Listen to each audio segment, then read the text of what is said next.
Salut tout le monde, j'espère que vous allez bien. Aujourd'hui, je vais vous partager 6 techniques hyper puissantes en SEO qui marchent en 2024 et qui vont marcher en 2025. Alors restez bien jusqu'à la fin de cette vidéo. Si vous voulez vraiment aller chercher des résultats en SEO à la fois en trafic, en leads ou en clients, restez bien jusqu'à la fin de la vidéo. Je vais vraiment vous partager des quick wins que vous allez pouvoir mettre en place dès la fin de la vidéo. Avant qu'on commence en détail la présentation de différentes techniques, si vous avez 5 minutes pour vous abonner, pour laisser un petit like et également commenter si vous avez kiffé la vidéo à la fin, écoutez, n'hésitez pas à me faire un petit coucou en commentaire, ça m'aiderait grandement. Ok, l'instant promo étant terminé, on peut commencer directement avec la première stratégie que je vous conseille, qui est de se concentrer sur les mots-clés à intention commerciale. Je suis sûr que la majorité a déjà connu cette situation. Vous avez taffé votre SEO, vous avez le trafic qui commence à se développer, vous commencez à avoir pas mal de visites et là, douche froide, aucune vente. Vous n'avez pas la petite cloche qui arrive sur Shopify sur l'application ou même si vous voulez par exemple vendre des formations ou quoi que ce soit, vous n'avez aucune vente et là forcément c'est très démotivant de continuer de taffer le SEO. Alors rassurez-vous, ça arrive à beaucoup de personnes, ça arrive également à d'autres clients que j'ai pu accompagner qui avaient justement ce profil où en fait ils avaient énormément taffé l'aspect informationnel et qui avaient un petit peu oublié ou du moins délaissé l'aspect commercial. En SEO, ce qu'il faut, c'est oublier un petit peu le volume de recherche, mais c'est surtout regarder ce qui va vraiment vous apporter du chiffre d'affaires parce que littéralement c'est vraiment ça qui va pouvoir vous faire vivre le lendemain, donc c'est primordial. Par exemple, imaginons que vous êtes un médecin ou que vous vendez des formations dans le milieu de la nutrition, que votre cible sont par exemple les coachs sportifs et que vous proposez des formations pour les coachs pour avoir un petit profil un petit peu plus nutrition pour élargir un petit peu leur portefeuille.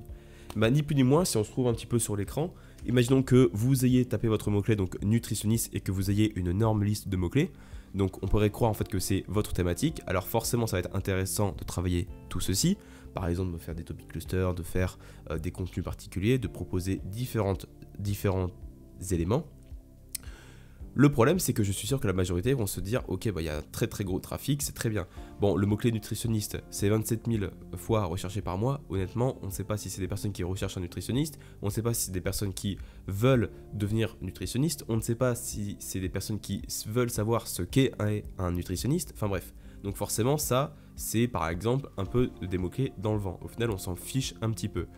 Par contre après vous vous dites ok ma cible c'est vraiment des personnes qui sont en l'occurrence, par exemple votre cible, vous pourrez se demander par exemple quelle est la différence entre une diététicienne ou un nutritionniste. Ça c'est recherché quasiment 1900 fois par mois, ce qui est très bien, mais est-ce que c'est réellement ça qui va vous apporter du leads? Pas du tout. Ce qui va vous apporter de leads, c'est par exemple, ce petit mot-clé ici, formation nutritionniste qui est recherché 1600 fois. Et le second problème que vous pourriez avoir, c'est que déjà de 1, si vous êtes que sur l'informationnel, c'est très bien, mais que vous avez oublié le commercial, ça va être un petit peu compliqué.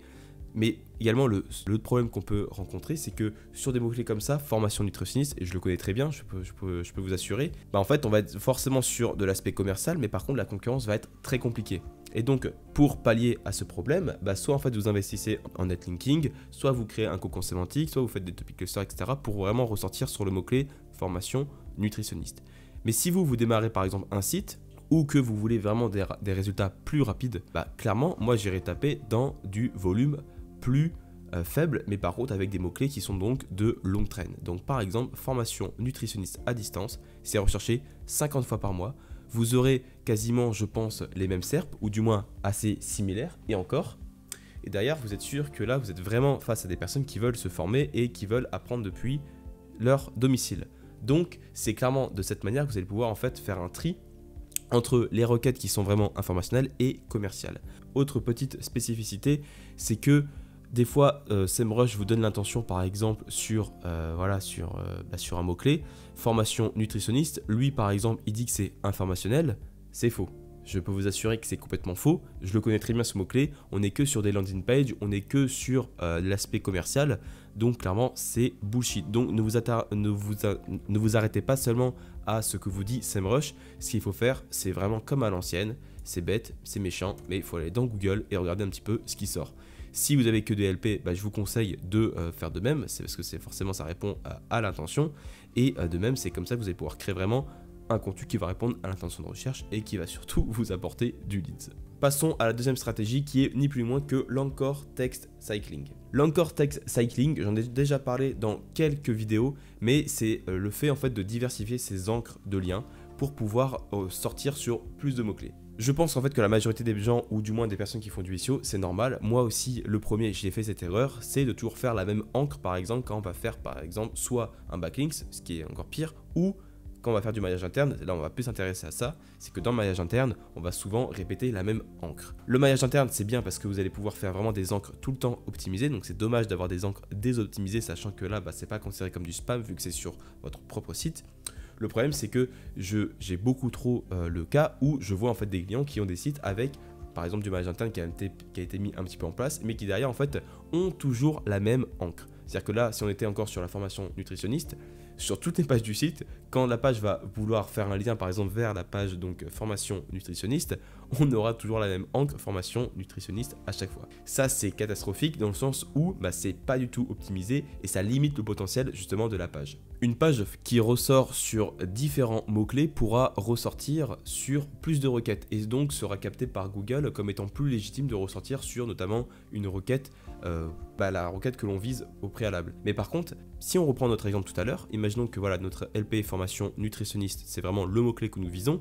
Donc forcément, si imaginons on a, j'en sais rien, une centaine de pages qui soient en lien par rapport à la nutrition, on a 20 pages qui reprennent le mot-clé principal, par exemple formation nutritionniste, et que le reste est entre guillemets sur des mots-clés de plus longue traîne, ce qui est intéressant, c'est que derrière, on va pouvoir ressortir sur d'autres mots-clés sans forcément cannibaliser. Par exemple, imaginons que là, on ait une page, on n'ait pas forcément fait une autre page sur le CPF, donc qui pourrait également être donc une intention dans la page donc, en lien avec la formation nutritionniste. On pourrait très bien faire un lien vers notre LP principal, donc notre landing page, qui obtient donc l'encre exacte, donc formation nutritionniste CPF. En soi, on reprend formation nutritionniste, mais on a CPF qui permet ni plus ni moins d'envoyer des signaux au moteur pour dire que, hey, coucou, on est légitime pour ressortir sur cette requête parce que dans cette page, je parle notamment donc du CPF, etc. etc. Donc c'est totalement intéressant d'utiliser cette strat et je vous l'encourage vivement. Il y avait une étude en fait qui a été faite par WebRank Info qui expliquait qu'une page qui avait plus de 10 encres différentes était 15 fois plus performante par rapport aux pages qui avaient une seule encre.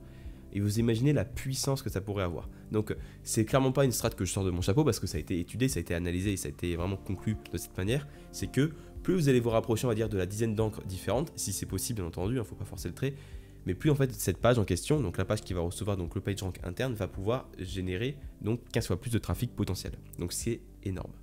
Voici maintenant donc la troisième stratégie qui est ni plus ni moins que la pyramide de liens. Alors, qu'est-ce que c'est la pyramide de liens? C'est très simple, c'est une pyramide qui sera en plusieurs niveaux. Là, ici, on s'intéresse donc aux backlinks. Forcément, vous voulez tous faire des backlinks parce que vous savez très bien que ça augmente l'autorité de votre site, ça augmente la popularité, etc. etc.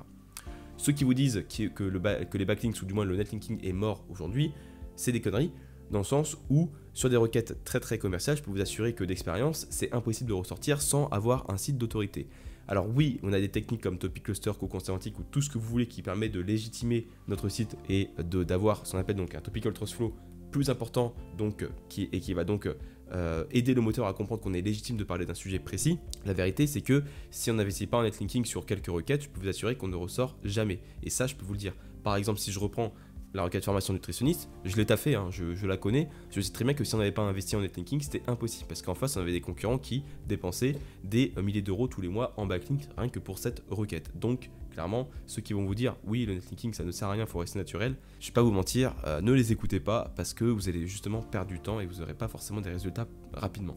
Quelle est la quantité qu'il faudrait faire en fait en netlinking? On va plus après parler de la pyramide pour vraiment vous expliquer, mais en tout cas, il n'y a pas forcément ici question de quantité, même si ça compte un petit peu. Ce qui va surtout être important pour nous, c'est la qualité et la pertinence. Donc souvent, je sais qu'il y en a beaucoup, notamment des boîtes pour lesquelles j'avais bossé, qui étaient persuadées que des liens de gros médias étaient super importants. Alors en soi, ça peut apporter un petit peu de trafic, ça envoie un backlink, mais si le site en question n'est pas forcément dans la même thématique que le site, donc que le nôtre, ça sert à rien. Parce qu'en vrai, ce qui est important, c'est d'avoir la même thématique pour montrer en fait qu'on est légitime et qu'on est donc populaire dans notre thématique. Le problème, c'est qu'on a beaucoup trop de personnes en fait, qui vont dépenser 1000, 2000, voire 5000 balles dans des liens sur des gros sites de médias et qui derrière en fait n'ont pas forcément plus de résultats, mais parce que c'est totalement logique. J'ai une très bonne image à vous montrer, on va la regarder ensemble. Voici un petit peu plus la technique en fait des tiers 2, des tiers 3 qui va être intéressante pour vous. C'est une des strates qui marche le mieux. Je vais vous expliquer pourquoi. Vous allez avoir en fait votre site qui va être juste ici. Donc comme réussirmoncommerce.fr l'a dit, c'est vers lui en fait que vous voulez drainer la popularité des autres sites afin de renforcer votre SEO. Sur le tiers 1, forcément, on va s'intéresser à obtenir des backlinks le plus qualitatif possible. Plus vous serez dans la qualité, plus vous serez dans la même thématique, plus l'impact des backlinks sera positif. Donc forcément, il ne faut pas envoyer n'importe quoi directement sur son entre guillemets money site. Le tiers 2, c'est des liens en fait, qui vont permettre en fait, de renforcer le profil de nos backlinks de niveau. Donc en fait, c'est uniquement augmenter le PageRank, donc de nos backlinks en niveau 1, ce qui va permettre après derrière d'envoyer plus de PageRank indirectement à notre site principal. C'est une très bonne strat si par exemple vous avez trop bourriné en netlinking, et que par exemple vous savez que votre concurrence, donc dans la concurrence du top 10, vous avez vu qu'il vous fallait par exemple, j'en sais rien moi, 5 domaines référents, vous avez fait les 5, vous êtes bien remonté, mais là maintenant en fait, pour renforcer votre position, si vous voulez pas passer encore top 3 ou top 2 par exemple, et que vous voulez rester top 1, la meilleure solution c'est d'envoyer plus de domaines référents vers la page que vous visez, donc votre page à vous, c'est d'envoyer des backlinks vers vos backlinks. Et c'est de cette manière, en fait, donc la technique du tiers 2 qui va vous permettre derrière de maintenir vos positions sans tomber dans la suroptimisation, ce qui est donc le gros problème aujourd'hui en netlinking. Et en tiers 3, ce qu'on a, c'est que souvent, on a des backlinks en fait de, entre guillemets, mauvaise qualité. On peut avoir beaucoup de backlinks qui vont renvoyer vers du tiers 2. Il faut être assez souple avec cette technique, dans le sens où il ne faut pas non plus faire n'importe quoi, mais je peux vous assurer que ça marche très très bien, c'est hyper efficace. Moi, je teste tout le temps avec du tiers 2. Je ne vais pas vous mentir, je ne fais jamais de tiers 3 parce que ça me fait chier en fait d'envoyer entre guillemets des liens merdiques vers mes backlinks. Mais ce que je vais faire c'est plutôt plus du tiers 2. Mais je sais qu'il y en a beaucoup qui l'utilisent, cette technique, donc d'envoyer vraiment énormément de liens au niveau 3, voire plus derrière, hein, ça peut encore descendre, et qui en fait, au fur et à mesure, en fait, le PageRank va se rediluer naturellement vers le haut de la pyramide. Donc ce qui est très bénéfique sur le long terme, parce que ça vous évite en fait de tomber dans la suroptimisation. Si vous voulez mettre en place une strat de netlinking, n'hésitez pas à me contacter, parce que moi je me ferai un plaisir de vous aider à développer votre SEO. Vous avez un formulaire dans la description, et si vous voulez par exemple déléguer votre commande ou acheter des liens pas chers, je vous invite à utiliser Linkuma, qui est plutôt le partenaire de la chaîne, ou du moins je travaille souvent avec eux, donc c'est un plaisir de pouvoir les aider également. Je les utilise pour moi, mes sites perso et mes clients, donc je vous conseille amplement d'aller travailler avec Linkuma, parce que vous allez avoir des liens à partir de 7 € hors taxe, qui est vraiment ridicule par rapport à la qualité qu'ils délivrent. Donc je vous conseille amplement d'aller vers eux. La quatrième stratégie, c'est une stratégie que forcément vous connaissez, mais c'est la strat classique du topic cluster. Pourquoi je dis classique? Parce que ça marche très très bien, mais il y a encore peu de personnes qui l'utilisent vraiment de manière efficace. Le topic cluster, c'est très simple, c'est quand vous allez en fait reprendre un sujet précis. Je vais vous expliquer après avec un sujet que j'avais fait justement pour un client. Et l'idée en fait, c'est de répondre à un maximum d'intentions, un maximum de requêtes autour du sujet principal. À quoi ça sert? Ça sert en fait à plusieurs choses. La première, c'est de créer vraiment, on va dire, une notoriété sur un sous-sujet, comme pour être plus légitime pour ressortir sur une grosse requête qui va être intéressante pour nous.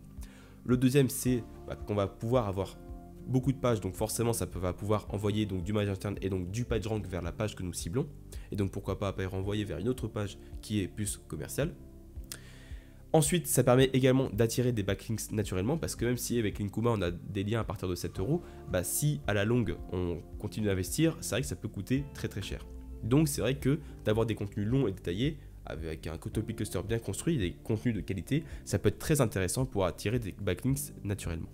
Voici par exemple, j'avais parlé justement de ce cas client, donc Domicile Gym, qui propose des coachs sportifs à domicile. J'en avais fait une vidéo il n'y a pas très longtemps que je vous invite à aller voir, parce que justement en fait ils avaient un gros problème, eux, je vous tease en même temps, mais c'est en fait un site où ils avaient complètement perdu leur trafic, ils étaient vraiment en pente décroissante, et en fait moi ce que j'ai fait c'est que, bon très simple en fait, on a redressé la barre pour regagner en fait les positions d'antan, et en fait ils performent beaucoup plus avec 10 fois moins de contenu sur leur site. Donc si vous êtes intéressé pour savoir comment j'ai fait, je vous mets le lien juste au-dessus. Voici par exemple un exemple de topic qu'on avait fait autour des biceps. Donc forcément, on est dans la thématique du sport, du coaching, de la nutrition, de la perte de poids, etc. Donc clairement, en fait, on peut créer différents topics autour, donc par exemple, des biceps, que ce soit les exercices, que ce soit les douleurs, que ce soit j'en sais rien moi, les différents exercices, compagnie, le matériel, enfin bref. Énormément de choses qu'on peut proposer et ça en fait ça permet derrière d'être beaucoup plus légitime pour ressortir par exemple, j'en sais rien moi, biceps exercice, bah là c'est un bon mot-clé à 3600 de recherche. Quelque chose d'intéressant par exemple, séance biceps, bon bah là on est deuxième dessus, 720 de recherche, c'est pareil, c'est très intéressant. Est-ce que ça va rapporter du leads? Indirectement, oui et non, c'est pas forcément là où vous allez convertir à 10%, par contre c'est là où vous allez pouvoir en fait apporter du trafic, du PageRank, et donc le trafic en SEO amène le trafic, et donc ça permet derrière d'envoyer de la force à nos pages importantes, notamment donc des coachs. Et donc en fait c'est très simple, mais autour en fait des biceps on peut créer énormément de contenu. Selon votre thématique, vous allez pouvoir être capable en fait de créer énormément de pages pour répondre à un maximum de requêtes et donc d'intentions.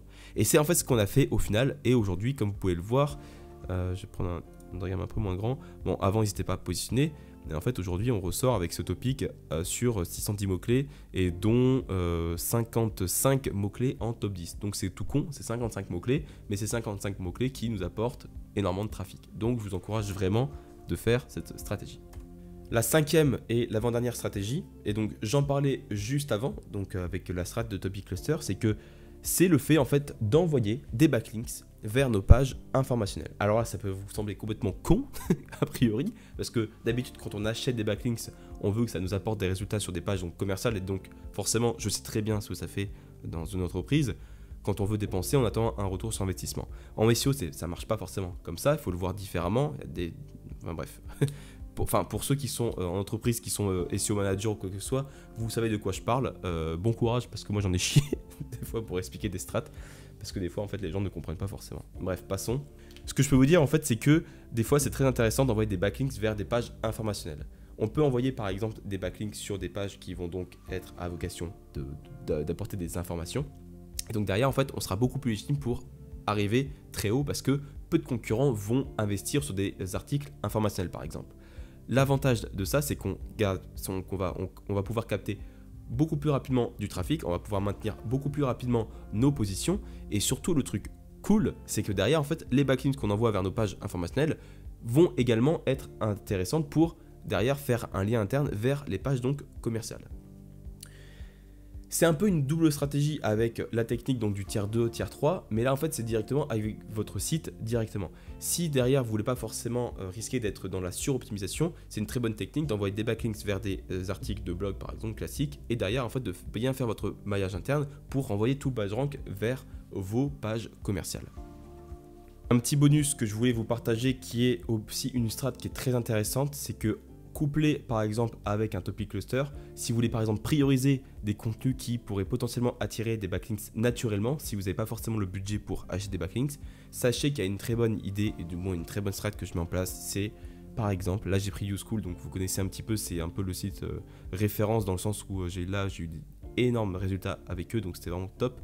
Bref, j'ai pris par exemple les articles de blog autour, donc métier de bouche, c'est tout, c'est vraiment des articles autour de la cuisine, etc. Si imaginons derrière je vends une formation pâtisserie et que je veux investir, je ne veux pas forcément investir en netlinking parce que je n'ai pas forcément le budget, mais derrière je sais que il y a des contenus qui vont attirer naturellement des backlinks, bah en fait derrière, si je dois prioriser par exemple la construction des pages de blog, imaginons, ce que je vais faire c'est que je vais aller dans SEMrush, je vais rentrer la catégorie donc de blog et je vais regarder directement qu'est-ce qui attire naturellement des backlinks, donc du moins les articles qui ont attiré des backlinks naturellement. Parce que je sais que la majorité des sites des concurrents n'iront jamais investir en netlinking en payant des backlinks. Donc ce qui est intéressant c'est de voir en fait qu'est-ce qui attire naturellement des backlinks sans payer. Et là par exemple on aurait genre par exemple voilà, vendre pâtisserie en ligne, est-ce que c'est une bonne idée? Très con, bim, ça a attiré 17 backlinks. Et ces 17 backlinks qui vont pouvoir après derrière renvoyer du PageRank vers votre page commerciale qui est donc par exemple la formation pâtisserie en l'occurrence pour YouSchool. Sixième et dernière stratégie, mais pour avoir un SEO qui cartonne en 2024 et en 2025. C'est pas forcément une énorme stratégie, mais c'est une stratégie que je vois très peu mise en place et que je vais vous détailler aujourd'hui, et celle que je conseille aussi notamment à beaucoup de mes clients. Pourquoi? Parce que c'est un gain de trafic énorme, très rapide, et également en gain de conversion. Alors c'est très con, mais c'est le fait en fait de créer des pages, avis, témoignages autour de vos concurrents. Le truc, c'est que je sais qu'en France, il y a une loi qui calme un peu la publicité comparative, c'est toléré, mais après, il faut bien le faire. Mais c'est vrai que ça peut être un petit peu compliqué selon certaines politiques de boîte. Je sais que ça marche hyper bien. Pourquoi? Par exemple, si je vais mettre, imaginons, j'en sais rien moi, je mets formation nutritionniste à vie. Est-ce que là, j'ai des trucs qui ressortent? Non. Par exemple, si je mets...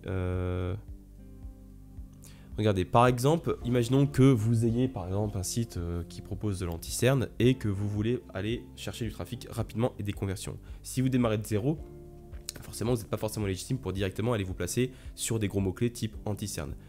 Le truc, c'est que comment est-ce qu'on fait pour récupérer du trafic rapidement sur des requêtes qui ne sont pas du tout travaillées? Parce que la majorité des concurrents, la vérité, c'est qu'ils ne vont pas le faire, parce qu'ils ont la flemme. En fait, c'est simple, mais là, par exemple, je reprends mon mot-clé principal, je vais mettre avis ou témoignage ou quoi que ce soit, comme vous voulez, en fonction de votre niche. Là, c'est en e-commerce, donc c'est plutôt avis. Et là, derrière, en fait, vous avez quoi? Vous avez tous vos concurrents qui vont ressortir. Donc, Herborian, Typology, Tarte, Sephora, etc. Vous avez quoi? Vous avez Action, vous avez Kiko, enfin bref, vous avez énormément de choses. Vous avez des petits volumes comme ça, en fait, à aller chercher. Et en fait, ça additionné, si je dois faire juste la somme là, du volume de recherche approximatif, on serait autour des 7000 de volume de recherche. Donc c'est énorme et en fait on ne se rend pas compte, mais c'est des petits mots-clés comme ça qui vont vous permettre d'aller chercher du trafic et des conversions. C'est pas la meilleure strat du moins qui va vous faire décoller votre SEO, mais c'est la bonne strat si vous voulez déjà démarrer votre SEO rapidement et pour avoir donc des résultats et donc potentiellement donc des ventes. Si vous êtes intéressé pour gagner du temps dans votre SEO, vous avez toujours mon programme SEO Bolt qui vous explique et qui vous prend par la main pour vous montrer tout le process qu'il faut pour créer des contenus qui vont ranker, tout ça grâce à l'IA et donc en moins de 20 minutes. Pour rappel, moi à la base, il y a 8 ans, je mettais genre 3 heures pour faire une page. Aujourd'hui, j'en mets 20 et c'est des pages en fait qui rankent, qui partagent de très bonnes informations et qui derrière convertissent en clients ou en prospects. Je le fais pour moi, pour mes clients, ça marche hyper bien. Donc si vous voulez en savoir plus, vous avez le lien de SEO Bolt dans la description. Et ceux qui veulent apprendre le SEO facilement, vous avez également le cours. J'espère que la vidéo vous a plu. Ça m'a fait très plaisir de pouvoir vous partager ces 6 strats donc très détaillées en SEO pour 2024 ou en 2025. N'hésitez pas à laisser un petit commentaire si vous avez aimé la vidéo, à laisser un gros pouce également si vous avez kiffé et abonnez-vous pour plus de conseils comme ça sur le SEO. Encore une fois, merci beaucoup d'avoir visionné la vidéo jusqu'ici. Je vous dis à très bientôt, c'était Victor, ciao.